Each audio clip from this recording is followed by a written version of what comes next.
నమస్తే. Welcome to పొలిటిన్ media. Bhakti Bhaskara ఛానల్‌కి స్వాగతం. ప్రస్తుతం మనతో ఉన్నారు ప్రముఖ ఆధ్యాత్మికవేత్త, ప్రముఖ జ్యోతిష వాస్తు పండితులు మాడుగుల శివప్రసాద్ గురువుగారున్నారు. మరి గురుగారితో మాట్లాడి మనకున్న సందేహాల గురించి అడిగి తెలుసుకుందాం. నమస్కారం గురుగారు. ఆశీర్వచనం తల్లి. గురుగారు ఇప్పుడు మనకి ఏప్రిల్ 30వ తారీఖున నరసింహ జయంతి రాబోతుందండి. ఆ రోజున్న ప్రత్యేకత అనుకోవచ్చు. నరసింహస్వామి వారి అనుగ్రహం పొందాలంటే ఏం చేయాలండి? శ్రీ మహాగణాధిపతయ నమ. ఐం మహాసరస్వత్యే నమ. శ్రీ లలితాంబికాదేవియే నమ. అమ్మ, నృసింహ జయంతి ఈ ఏప్రిల్ 30వ తారీఖు శనివారం రోజు వస్తూ ఉన్నది. నృసింహ అవతారము ఈ మనం ఉండేటువంటి భగవంతుడు ఎత్తినటువంటి అవతారాలలో నృసింహావతారం అనేటువంటిది ఒకటి ఘట్టం. నృసింహావతారం యొక్క ప్రాశస్త్యము, ఎందువల్ల ఆయన అవతారం ఎత్తాల్సి వచ్చింది అనేటువంటిది తెలుసు. దుష్ట శిక్షణ, శిష్ట రక్షణ. ఇక్కడ నరసింహస్వామిని ఆరాధిస్తే మనకు కలిగేటువంటి ఫలితాలు ఏమిటి, ఎలా ఆరాధిస్తే మనకు ఎటువంటి ఫలితాలు వస్తాయి, ఎప్పుడు ఆరాధిస్తే మనకు ఫలితాలు వస్తాయి అనేటువంటిది ఒకటి ఉంటుంది. అన్ని రకాల ఎంతోమంది ఎన్నో రకాల దేవుళ్ళు ఉన్నారు. భగవంతుడు ఒక్కడే అనుకుంటాము సర్వాంతర్యామి అని. అయినా ఒక్కొక్కసారి ఒక్కొక్క దేవుడి యొక్క ఆవిర్భావంలో వచ్చినప్పుడు ఆ సమయంలో మనం ఏం చేసుకుంటే మంచిది.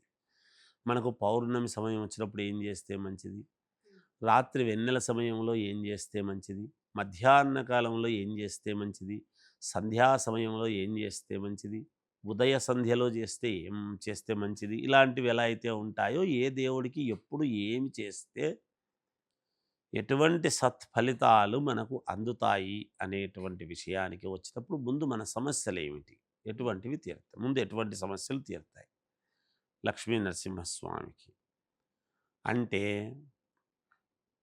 మన మీద ఏదైనా ఎక్కువ కోపము ఉండేటువంటి వాళ్ళు కానీ ఆ కోపాన్ని తగ్గించుకోవాలి అని విశ్వ ప్రయత్నం చేసినా తగ్గని వాళ్ళు ఉంటారు. అలాగే నేను చాలా కష్టపడుతున్నాను గురువుగారు, ఎక్కడో నాకెందుకో కొన్ని సమస్యలు అడ్డపడుతున్నాయి, నాకేం అర్థం కావటం లేదు, ఎందుకో తెలియటం లేదు, పితృదోషాలు, పితృకర్మలు అనేటువంటివి ఉంటాయి కదా. ఇవి ఈ పితృకర్మలు అనేటువంటివి ఉండేటువంటి వాళ్లకు కానీ, ఒకవేళ మనం ఎంత చేసుకున్నా ఇంకా పోయిందో లేదో అనేటువంటి భావన ఉండేటువంటి వాళ్ళు, ఎందుకు ఈ మాట చెప్తున్నాను, పితృకర్మలు అనేటువంటి పదం లక్ష్మీ నరసింహస్వామికి సంబంధం ఏమిటి అంటే, ప్రహ్లాదుడి యొక్క తండ్రి ఇక్కడ పితృదేవుడు అయినటువంటి హిరణ్యకశిపుణ్ణి ఆయన యొక్క దీన్ని అణచడానికి కదా మరి నరసింహస్వామిని ఈ స్తంభంలో చూపగలవా అంటే వచ్చాడు, అంతే కదా. నిజానికి మరి ఆయన కూడా ఎవరు, పరమశివుడి యొక్క భక్తుడు, హరిద్వేషి. మామూలుగా హరిహరాదులు ఇద్దరు ఒకటే అని మనం చెప్పినా, అక్కడ నాకు శివుడు గొప్ప, నారాయణుడు లేడు అనేటువంటి దాని వలన వచ్చిన సమస్య. అది ఎందుకు అంటే, పూర్వము ఆయన పొందినటువంటి అనుగ్రహం చేతనే ద్వారపాలకుడుగా ఉండి నువ్వు ఇలా ఉండి నా దగ్గరికి రాపో అంటే వచ్చినాడనేది తర్వాత సంగతి. కానీ ద్వేషిస్తున్నాడుగా. మరి ద్వేషిస్తూ ఉన్నప్పుడు ఆ ద్వేషాన్ని పోగొట్టడానికి కదా వచ్చాడు. ఎలా పోతుంది అంటే, అగో అలా శరీరముతోనే పోయింది, మార్చుకోలేదు తాను. ప్రత్యక్షమైన తర్వాత వెంటనే మార్చుకొని ఉంటే బుద్ధి మారేది. అది శరీరముతో సహా పోగొట్టేటువంటి విధానము, సగము నరము సగము మృగము అనేటువంటి విధానముతో వచ్చి ఆ విధంగా కోరుకున్నాడు కాబట్టి అలా జరిగింది. అలాంటి పితృదేవుడి యొక్క ఆ కర్మ ఫలితాన్ని పోగొట్టుకోవడానికి ఎలా అయితే ప్రహ్లాదుడు ఆయన్ను కోరుకున్నాడు, ఇక్కడ కూడా పితృకర్మలు పోగొట్టుకోవటానికి ఎలా నరసింహస్వామి గుడికి వెళితే మేలవుతుంది అనేటివి నేను చెప్తాను తర్వాత, ఏమేమి చేస్తే మంచిదని. అలాంటి వాళ్ళు వెళ్ళవచ్చును.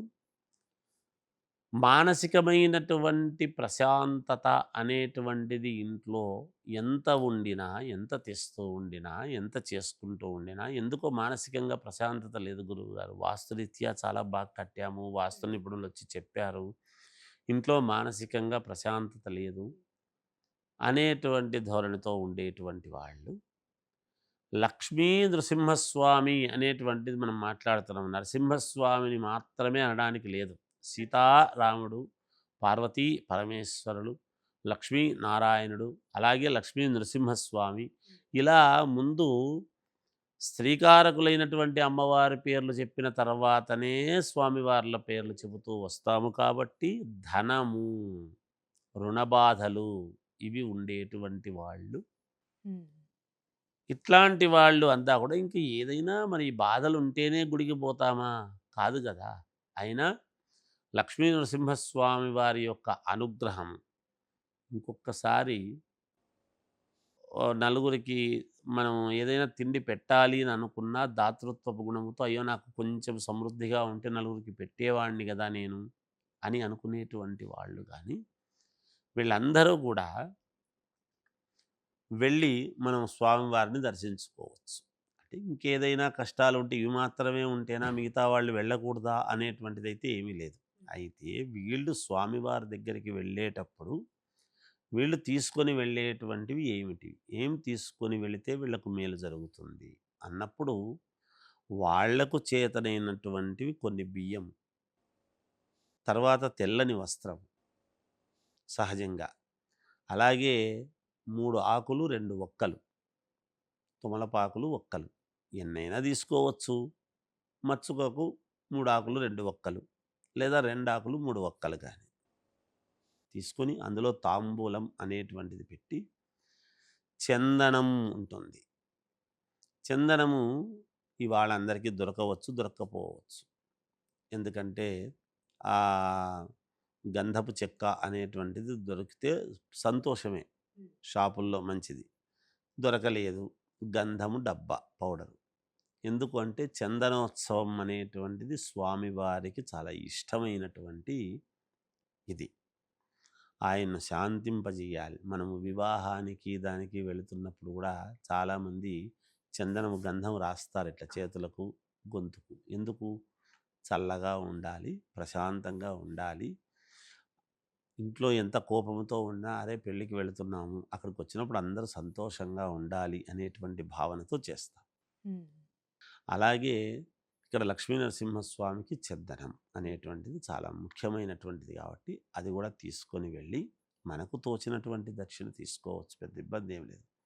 అక్కడికి వెళ్ళి లక్ష్మీ నరసింహస్వామిని అవన్నీ అక్కడ ఇచ్చేసేసి స్వామివారికి లక్ష్మీ నరసింహస్వామిని మరీ స్వామికి ఎదురుగానే కూర్చోనక్కర్లేదు. గోపురానికి ఎదురుగా కూర్చోనైనా అక్కడే కాసేపు కూర్చోనైనా శ్రీ లక్ష్మీ నరసింహస్వామి దేవతాభ్యో నమః అనేటువంటి పదాన్ని ఒక 108 సార్లు చదువుకొని ఫలితము నీ ఇష్టము తండ్రి అని ఆయనకు వదిలేసి చేసుకొని వస్తే వీళ్ళ కోరికలు అన్నీ నెరవేరుతాయి అని చెప్పవచ్చును ఈ ప్రథముగా. అయితే స్వామివారికి ఎలాంటి నైవేద్యం పెట్టాలండి? అంటే ఎక్కువగా వడపప్పు, పానకం పెడుతూ ఉంటారు కాబట్టి అవే నివేదన చేయాలా? అవునమ్మా, సహజముగా నేనేం చెప్పాను? ఆయన కోపాన్ని తగ్గించుకోవటము కోసము చల్లదనం అనేటువంటి దాంతో తంపు కోసం అనేటువంటిది వడపప్పు, పానకం అనేటువంటిది పెడతారు.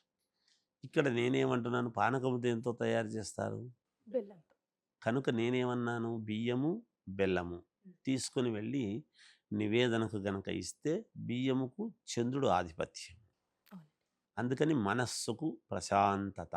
ఆయన మనస్సు ప్రశాంతత, భగవంతుడిది మనకు ప్రశాంతత. ఆ రెండింటా ఉపయోగపడేటువంటిది ఇది. తర్వాత తద్వారా అక్కడికొచ్చేటువంటి భక్తులకు ఈ బియ్యము నివేదన అనేది జరుగుతుంది స్వామివారికి. ఎవరికో ఒకరికి నివేదన చేసి పంపించేస్తారు. చాలామంది భక్తులకు పెడతారు. దానివల్ల మేలు జరుగుతుంది గదా! అందుకనే ఇవి చేస్తే చాలమ్మా, ఇవి తీసుకువెళ్ళి చేసుకుంటే చాలు. ఎవరి శక్తి అనుసారం వాళ్ళు. శక్తి ఉన్నటువంటి వాడు ఒక 100 మూటలు బహూకరించొచ్చు స్వామివారికి. హ్మ్. శక్తి లేనటువంటి వాళ్ళు ఒక దోసెడు బియ్యం తీసుకువెళ్ళొచ్చు. 5 పిరికెళ్ళు ఇవ్వవచ్చును. 11 పిరికెళ్ళు పెట్టవచ్చును. 1 కిలో ఇవ్వవచ్చును. 10 కిలోలు ఇవ్వవచ్చును. ఎవరి శక్త్యానుసారం వాళ్ళు చేసుకోవచ్చు తల్లి, తప్పులేదు. చాలా చక్కగా తెలియసా గురుగారు. ధన్యవాదాలండి మీకు. జయోస్తు.